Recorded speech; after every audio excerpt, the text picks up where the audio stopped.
Hi കൂട്ടുകാരെ, എല്ലാവർക്കും നമസ്കാരം. ഇന്നത്തെ നമ്മുടെ വീഡിയോ തനി നാടൻ രീതിയിൽ കാറ്ററിംഗുകാർ തയ്യാറാക്കുന്ന നല്ലൊരു ബീഫ് കറിയാണ്. അതുപോലെ ഈ ഒരു ബീഫ് കറി ചൂട് ചോറിനൊപ്പം വിളമ്പാൻ സൂപ്പർ ടേസ്റ്റാണ്. ഞാനിന്ന് തയ്യാറാക്കുന്ന ഈ ഒരു ബീഫ് കറി 1.5 കിലോ അളവുണ്ട്.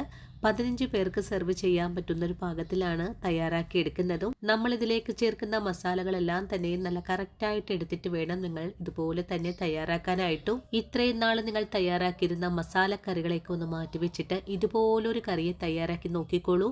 അത്രയും സ്വാദാണ്. നല്ല ചൂട് ചോറിനൊപ്പം വിളമ്പാനായിട്ട് നല്ല അടിപൊളി കറി തന്നെയാണ്. അപ്പോൾ എങ്ങനെയാണ് കാറ്ററിംഗ് സ്പെഷ്യൽ തനി നാടൻ ബീഫ് കറി തയ്യാറാക്കി എടുക്കുന്നതെന്ന് നമുക്ക് വീഡിയോയിൽ കണ്ടു നോക്കാം.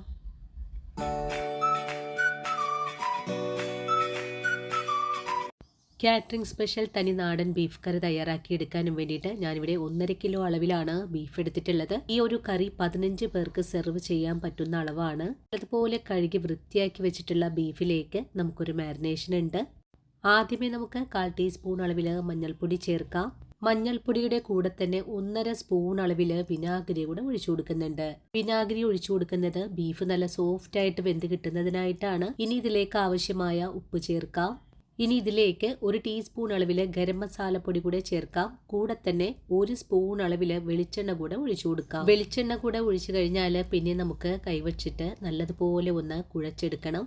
5 മിനിറ്റ് നേരം കൈകൊണ്ട് നല്ലതുപോലെ തിരുമ്മി കുഴച്ചെടുത്തതിന് ശേഷം നമുക്ക് ഒരു 10 മിനിറ്റ് നേരത്തേക്ക് ഇതിനെ റെസ്റ്റ് ചെയ്യാനും കൂടെ മൂടി വെച്ച് കൊടുക്കാം. 10 മിനിറ്റിന് ശേഷം ഇതിലേക്ക് ഒരു 6 പച്ചമുളക് ചേർക്കുന്നുണ്ട്. കൂടെ തന്നെ 2 തണ്ട് കറിവേപ്പിലയും കൂടെ ചേർത്ത് കൊടുക്കണം. അതിനുശേഷം നമുക്ക് ഈ ബീഫിനെ ഒരു കുക്കറിലേക്ക് മാറ്റാം. കുക്കറിലേക്ക് മാറ്റിക്കഴിഞ്ഞാൽ പിന്നെ നമുക്കൊരു 5 വിസിൽ വരുന്നത് വരെയുമാണ് വേവിച്ചെടുക്കേണ്ടത്. ആദ്യ വിസില് ഫുൾ ഫ്ലെയിമിലും അതിനുശേഷം മീഡിയം ഫ്ലെയിമിൽ വെച്ചിട്ട് വേണം ഇതിനെ ഒന്ന് വേവിച്ചെടുക്കാനായിട്ടും. ബീഫ് വെന്ത് വരുന്ന സമയം കൊണ്ട് ഇതിലേക്ക് ആവശ്യമായ ചേരുവകൾ എടുത്തു വയ്ക്കാം. ഞാനിവിടെ 1.5 കിലോ ബീഫിന് 5 ചെറിയ സവാളയും 20 കൊച്ചുള്ളിയും എടുത്തു വെച്ചിട്ടുണ്ട്. സവാളയും കൊച്ചുള്ളിയും കട്ട് ചെയ്ത് വെച്ചിട്ടുണ്ട്. കൂടെ തന്നെ 2 ബോൾ വെളുത്തുള്ളിയും വലിയ കഷ്ണം ഇഞ്ചിയും നീളത്തിൽ കട്ട് ചെയ്ത് വെച്ചിരിക്കുവാണ്. കൂടെ തന്നെ 1/2 കിലോ ഉരുളക്കിഴങ്ങ് ഇതുപോലെ ഒന്ന് കട്ട് ചെയ്ത് വെച്ചിട്ടുണ്ട്. ഉരുളക്കിഴങ്ങ് ഞാൻ ഇത്രയും വലുപ്പത്തിലാണ് കട്ട് ചെയ്ത് വെച്ചിട്ടുള്ളത്. ഇത്രയും ചേരുവകളൊക്കെ എടുത്തു വെച്ച് കഴിഞ്ഞാൽ ബീഫ് കറി തയ്യാറാക്കാൻ തുടങ്ങാം. ഇനിയിപ്പോ കുക്കറിന്റെ എയറെല്ലാം പോയിട്ടുണ്ട്. നമുക്കൊന്ന് തുറന്നും കൂടി നോക്കാം. ബീഫ് നല്ലവണ്ണം തന്നെ വെന്ത് കിട്ടിയിട്ടുണ്ട്. ബീഫ് വേവിച്ചെടുക്കുമ്പോൾ അധികം കുഴയാതെ വേണം വേവിച്ചെടുക്കാനായിട്ടും. ഇനി മസാലയിൽ ഇട്ട് കൊടുത്തിട്ട് ഒന്നുകൂടെ വേവിച്ചെടുക്കേണ്ടതുമാണ്. ഇനി നമുക്ക് ഈ കുക്കർ ഒന്ന് മാറ്റി വെച്ചതിന് ശേഷം ബീഫ് കറി തയ്യാറാക്കാൻ തുടങ്ങാം. ഇതിനായിട്ട് ചുവട് കട്ടിയുള്ള ഉരുളിയാണ് അടുപ്പിലേക്ക് വെച്ച് കൊടുത്തിട്ടുള്ളത്. ചട്ടി നല്ലതുപോലെ ചൂടായി കഴിഞ്ഞാൽ നമുക്കിതിലേക്ക് ഒരു 50 ഗ്രാം അളവിൽ വെളിച്ചെണ്ണയാണ് ഒഴിച്ചു കൊടുക്കേണ്ടത്. നാടൻ കറികളൊക്കെ തയ്യാറാക്കാനായിട്ട് വെളിച്ചെണ്ണയാണ് ഏറ്റവും നല്ലത്. ഇനി ഇതിലേക്ക് നമ്മൾ കട്ട് ചെയ്ത് വെച്ചിട്ടുള്ള സവാളയാണ് ആദ്യം എണ്ണയിലേക്ക് ഇട്ട് കൊടുക്കേണ്ടത്. അതിനുശേഷം സവാള നല്ലതുപോലെ ഒന്ന് വഴറ്റിയെടുക്കാം. സവാള ഒരു 2 മിനിറ്റ് നേരം നല്ലതുപോലെ സോഫ്റ്റായി വഴറ്റി കഴിഞ്ഞാൽ പിന്നെ നമുക്കിതിലേക്ക് ചേർക്കേണ്ടത് നമ്മൾ കട്ട് ചെയ്ത് വെച്ചിട്ടുള്ള കൊച്ചുള്ളിയും വെളുത്തുള്ളിയും ഇഞ്ചിയുമാണ്. വീണ്ടും ഇതെല്ലാം കൂട്ടിച്ചേർത്ത് നല്ലതുപോലെ ഇളക്കി ഒന്ന് യോജിപ്പിക്കുവാണ്. നമ്മൾ ഈ ചേർത്തിട്ടുള്ള കൊച്ചുള്ളിയും ഇഞ്ചിയും വെളുത്തുള്ളിയൊക്കെ നല്ലതുപോലെ ഒന്ന് മൊരിഞ്ഞു കിട്ടണം. അതുവരെയാണ് നമുക്ക് വഴറ്റിയെടുക്കേണ്ടത്. വഴണ്ടു വരുന്ന സവാളയിലേക്ക് 2 തണ്ട് കറിവേപ്പിലയും കൂടി ചേർത്തിട്ട് വീണ്ടും നല്ലതുപോലെ ഒന്ന് വഴറ്റിയെടുക്കാം. നമ്മൾ വെക്കുന്ന കറി ഏതായാലും അതിന്റെ ടേസ്റ്റ് കൂട്ടുന്നതിനായിട്ട് വഴറ്റുന്ന സവാളയും കൊച്ചുള്ളിയൊക്കെ നല്ല മെറൂൺ കളറിലേക്ക് ആക്കിയെടുക്കണം. ഇനി കറിക്ക് ആവശ്യമായ മസാലപ്പൊടികൾ കൂടെ എടുത്തു വെക്കാം. 4 സ്പൂൺ അളവിൽ എരിവെള്ള മുളക് പൊടിയും 2 സ്പൂൺ അളവിൽ കാശ്മീരി മുളക് പൊടിയും 1.5 സ്പൂൺ അളവിൽ മീറ്റ് മസാലയും എടുത്തിട്ടുണ്ട്. ഒരു മീറ്റ് മസാല നമ്മുടെ സ്പെഷ്യൽ മസാലയാണ്. ഈ ഒരു ബീഫ് മസാലയുടെ വീഡിയോ നമ്മുടെ ചാനലിലുണ്ട്. കാണാത്ത കൂട്ടുകാരെ കണ്ട് സപ്പോർട്ട് ചെയ്യണേ. ഞാനിവിടെ സവാളയൊക്കെ വഴറ്റാൻ തുടങ്ങിയിട്ട് ഒരു 5 മിനിറ്റ് കഴിഞ്ഞിട്ടുണ്ട്. ഈ സമയത്ത് നമ്മുടെ സവാള ഇതേ ഒരു കളറിലേക്ക് ആയി കിട്ടിയിട്ടുണ്ട്. ഈ സമയത്ത് 1/4 ടീസ്പൂൺ അളവിൽ മഞ്ഞൾപ്പൊടിയും കൂടി ചേർത്തിട്ട് ഒന്നുകൂടെ വഴറ്റിയെടുക്കാം. മഞ്ഞൾപ്പൊടിയുടെ ആ ഒരു പച്ച കുത്തലൊക്കെ ഒന്ന് മാറി വരുന്ന സമയം വരെയാണ് നമുക്ക് വഴറ്റിയെടുക്കേണ്ടത്. മഞ്ഞൾപ്പൊടിയും കൂടി ചേർത്ത് നല്ലതുപോലെ ഒന്ന് വഴറ്റിയെടുത്തിട്ടുണ്ട്. അതിനുശേഷം നമുക്കിതിലേക്ക് മസാലപ്പൊടികൾ കൂടെ ചേർക്കാം. മസാലപ്പൊടികൾ ചേർക്കുമ്പോൾ ചെറിയ തീയിൽ വെച്ച് വേണം ഇതുപോലെ ഒന്ന് വഴറ്റിയെടുക്കാനും. പൊടികൾ നല്ലതുപോലെ മൂത്തൊന്ന് പാകമായി കഴിഞ്ഞാൽ പിന്നെ നമുക്കിതിലേക്ക് നമ്മൾ നേരത്തെ കട്ട് ചെയ്ത് വെച്ചിട്ടുള്ള ഉരുളക്കിഴങ്ങാണ് ചേർക്കേണ്ടത്. ഉരുളക്കിഴങ്ങിന്റെ കറിയൊന്നും ഇളകാതിരിക്കാനും വേണ്ടിയിട്ട് ഞാനിവിടെ അല്പം വെള്ളത്തിലാണ് കട്ട് ചെയ്തിട്ടുള്ളത്. ഇനിയിപ്പോൾ ഉരുളക്കിഴങ്ങും കൂടി ചേർത്തിട്ട് വീണ്ടും നല്ലതുപോലെ ഒന്ന് വഴറ്റിയെടുക്കാം. ഉരുളക്കിഴങ്ങ് മസാലയിൽ ഇട്ട് കൊടുത്ത് നല്ലതുപോലെ വഴറ്റിയെടുക്കുവാണെങ്കിൽ വെന്തുടയാതെയൊക്കെ തന്നെ നമുക്ക് വേവിച്ചെടുക്കാനും സാധിക്കും. ഇനി ഉരുളക്കിഴങ്ങിലേക്ക് നമ്മൾ ബീഫ് വേവിച്ചപ്പോൾ ഉണ്ടായ കുറച്ച് സ്റ്റോക്ക് കൂടെ ഒഴിച്ചു കൊടുക്കണം.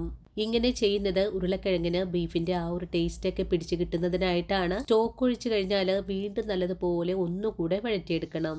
ഇപ്പോൾ മസാലയും ഉരുളക്കിഴങ്ങും ഒക്കെ നല്ലതുപോലെ ഒന്ന് യോജിച്ച് കിട്ടിയിട്ടുണ്ട്. ഈ ഒരു സമയത്ത് ഉരുളക്കിഴങ്ങ് വെന്ത് വരാൻ ആവശ്യമായ 1 ഗ്ലാസ് വെള്ളം കൂടെ ഒഴിച്ചു കൊടുക്കാം. ഞാനിവിടെ ചൂടുവെള്ളമാണ് ഒഴിച്ചു കൊടുത്തിട്ടുള്ളത്. ഇനി തിളച്ച് വരാനായിട്ട് ഒന്ന് വെയിറ്റ് ചെയ്യണം.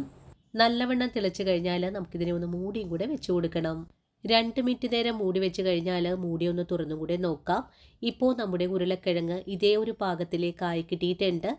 ഈ സമയത്ത് മസാലയ്ക്ക് ഉപ്പ് പോരായ്മ തോന്നുവാണെങ്കിൽ കുറച്ചുകൂടെ ഉപ്പൊക്കെ ചേർത്ത് കൊടുക്കാവുന്നതാണ്. നമ്മുടെ ഗ്രേവി ആണെങ്കിൽ നല്ലതുപോലെ ഒന്ന് കുറുകിയും വന്നിട്ടുണ്ട്. ഇനി നമുക്കിതിലേക്ക് വേവിച്ച് വെച്ചിരിക്കുന്ന ബീഫാണ് ചേർക്കേണ്ടത്. ബീഫ് ചേർത്ത് കഴിഞ്ഞാൽ ഇതെല്ലാം കൂട്ടി യോജിപ്പിച്ച് നല്ലതുപോലെ ഒന്ന് ഇളക്കി കൊടുക്കാം. ബീഫും മസാലയും എല്ലാം ചേർന്ന് കിട്ടുന്നത് വരെയാണ് ഇളക്കി കൊടുക്കേണ്ടത്. നല്ലവണ്ണം ഇളക്കി യോജിപ്പിച്ച് കഴിഞ്ഞാൽ വീണ്ടും നമുക്കിതിനെ ഒന്ന് അടച്ചു മൂടി വെക്കണം. ഒരു 5 മിനിറ്റ് നേരം കൂടെ നമുക്ക് ചെറിയ തീയിൽ വെച്ച് തന്നെ വേവിച്ചെടുക്കാം. ഇടയ്ക്കിടയ്ക്ക് മൂടിയൊക്കെ തുറന്ന് നല്ലതുപോലെ അടിച്ചേർത്ത് ഇളക്കി കൊടുക്കുന്നുണ്ട്. നമ്മുടെ ബീഫ് നല്ല കുറുകിയ പാകത്തിലേക്കാണ് ഈ ഒരു സമയത്തായി കിട്ടിയിട്ടുള്ളതും. അതിനുശേഷം നമുക്കൊന്നുകൂടെ മൂടി വെച്ച് കൊടുക്കണം. അതിനുശേഷം ഒന്നും കൂടെ മൂടി വെച്ച് കൊടുക്കുവാണ്. നമ്മുടെ കഷ്ണങ്ങൾ ഒന്നുകൂടെ വെന്ത് വരട്ടെ. വീണ്ടും മൂടി തുറന്ന് നല്ലതുപോലെ ഒന്നുകൂടി ഇളക്കി കൊടുക്കുന്നുണ്ട്. ഇടയ്ക്കിടയ്ക്ക് മൂടി തുറന്ന് ഇളക്കി കൊടുത്തില്ലെങ്കിൽ കറി അടിയിൽ പിടിക്കാനൊക്കെ സാധ്യത കൂടുതലാണ്. അതുകൊണ്ടാണ് ഇതുപോലെ ഒന്ന് ഇളക്കി കൊടുക്കുന്നത്. ഈ സമയത്ത് നമ്മുടെ കറി നല്ലതുപോലെ തിളച്ചുകൊണ്ടിരിക്കുവാണ്. കറി എണ്ണ എല്ലാം തെളിഞ്ഞ് നല്ല പാകമായിട്ടാണ് കിട്ടിയിട്ടുള്ളത്. നിങ്ങൾക്ക് ഈ വീഡിയോയിൽ കാണാലോ, നമ്മുടെ ഉരുളക്കിഴങ്ങ് കറിയിൽ വെന്തുടയാതെ തന്നെ നല്ല രീതിയിൽ തന്നെയാണ് വെന്ത് കിട്ടിയിട്ടുള്ളത്. നമ്മൾ ഈ കറിയിലേക്ക് ചേർത്തിട്ടുള്ള ഉരുളക്കിഴങ്ങ് വെന്ത് കുഴഞ്ഞു പോവുകയാണെങ്കിൽ നമ്മുടെ കറിക്ക് മറ്റൊരു ടേസ്റ്റ് ആയിരിക്കും ഉണ്ടാകുക. അതുകൊണ്ട് ഈ ഒരു സ്റ്റെപ്പ് ശ്രദ്ധിച്ച് വേണം നല്ലൊരു കറി തയ്യാറാക്കാനായിട്ടും. നമ്മുടെ കറിയുടെ പാചകം തുടങ്ങിയിട്ട് ഒരു 15 മിനിറ്റൊക്കെ ആയിട്ടുണ്ട്. ഈ ഒരു സമയത്ത് നമ്മുടെ കറി നല്ലതുപോലെ പാകമായി കിട്ടിയിട്ടുണ്ട്.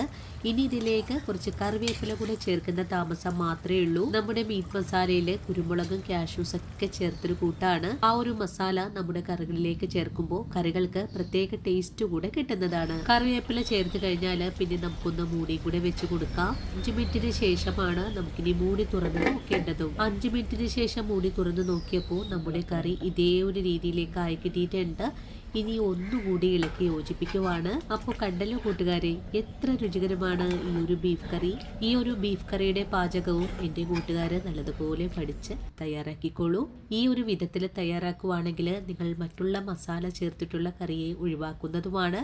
അപ്പോൾ ഇന്നത്തെ നമ്മുടെ വീഡിയോയും ഇത്രയുള്ളൂ കൂട്ടുകാരെ. ഇനിയും നിങ്ങൾക്ക് വേണ്ടിയിട്ട് പ്രയോജനകരമായിട്ടുള്ള നല്ല നല്ല വീഡിയോസൊക്കെ ആയിട്ട് ഞാൻ നാളെ ഓടിയെത്തുന്നതാണ്.